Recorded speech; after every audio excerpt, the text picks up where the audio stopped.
Sir Takhtsinhji hospital Bhavnagar સંચાલિત blood bank દ્વારા વિશ્વ રક્તદાતા દિવસની ઉજવણી કરવામાં આવી। Blood bank sir Takhtsinhji hospital ભાવનગરે ભાવનગર અને આસપાસના જિલ્લાના જરૂરિયાતમંદ દર્દીઓની બ્લડની જરૂરિયાત પૂરી પાડે છે। આ જરૂરિયાત ઉત્તરોત્તર વધતી જાય છે। ગત વર્ષ દરમિયાન 161 કેમ્પનું આયોજન થયું। કુલ 17,263 રક્તદાતાઓએ રક્તદાન કર્યું અને દર્દીઓને તેમની જરૂરિયાત મુજબ 28,900 યુનિટ રક્ત ઘટકો સારવારમાં આપવામાં આવ્યા। આજના દિવસે સર તખ્તસિંહજી હોસ્પિટલની બ્લડ બેંકમાં કોઈપણ જાતની અપેક્ષા વગર નિઃસ્વાર્થ ભાવે રક્તદાન કરનાર રક્તદાતાશ્રીઓ અને કેમ્પનું આયોજન કરનાર તમામ કેમ્પ આયોજકશ્રીઓને blood bank sir Takhtji hospital પરિવાર હૃદયપૂર્વક આભાર વ્યક્ત કર્યો અને આવનાર દિવસોમાં પણ દરિદ્ર નારાયણની સેવામાં આપ સૌનો આવો જ સહકાર મળી રહે તેવી અપેક્ષા રાખીને આભાર માન્યો હતો।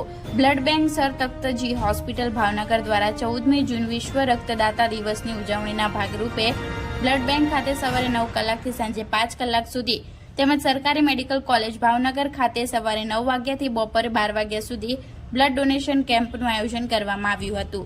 Reporter Anwar Laxmidhar, Gujarat crime news, Bhavnagar. આપના મિત્રો હોય એવા લોકોને આજના દિવસે અને દર 3 મહિને રક્તદાન કરવા માટે પ્રેરિત કરો એ આપ સૌને સર તખ્તસિંહજી જનરલ હોસ્પિટલની બ્લડ બેંક વતી ક્યાંયથી આપણે પ્રાપ્ત કરી શકીએ નહીં।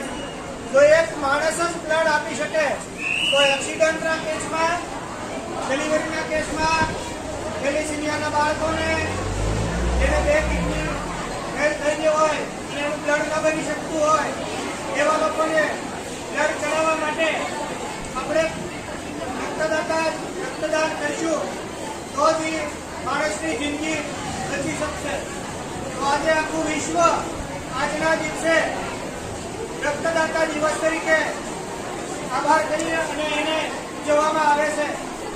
તો આપ સર્વે જાગૃત લોકો પણ જે હોસ્પિટલની અંદર દવા લેવા માટે કે કોઈ પણ બીજા કાર્યો માટે પધાર્યા છો તો આપ પણ સશક્ત હોય, 4 વર્ષથી 5 વર્ષની ઉંમરની વચ્ચેના વ્યક્તિ હોય, 45 કિલો આપણું વજન હોય, 12.5% કરતા વધારે તમારું હિમોગ્લોબિન હોય તો પણ આપ પણ અચૂક રક્તદાન કરશો। હું doctor Pragnesh Shah, blood bank in-charge, sir Takhtsinhji general hospital Bhavnagar. આજે વિશ્વ રક્તદાતા દિવસ 2024 જે 20 years of celebrating giving, thank you blood donors, your gift of life is priceless। આ થીમ ઉપર આજના દિવસની ઉજવણીના ભાગરૂપે અમે નર્સિંગ કોલેજ ખાતે પ્રતિજ્ઞા લેવડાવી છે। તમામ નર્સિંગ સ્ટુડન્ટની લગભગ 300 જેટલા નર્સિંગ સ્ટુડન્ટ એમાં હાજર રહ્યા હતા। આજ રોજ DMLT student of government medical college જે પણ મેડિકલ કોલેજ ખાતે એક રક્તદાન કેમ્પનું આયોજન કર્યું છે। તેમાં પણ અત્યારે 9 થી 12 વાગ્યા સુધી રક્તદાન ચાલુ રહેશે। હું આ દિવસ થકી તમામ રક્તદાતાઓ અને કેમ્પ આયોજકોને ખૂબ ખૂબ આભાર માનું છું કે તેઓએ અમને ગત વર્ષોમાં ખૂબ જ મદદરૂપ થયા છે અને અત્રેની જરૂરિયાતને પહોંચી વળવા માટે નિયમિત રક્તદાન કેમ્પનું આયોજન કર્યું છે। જય હિન્દ।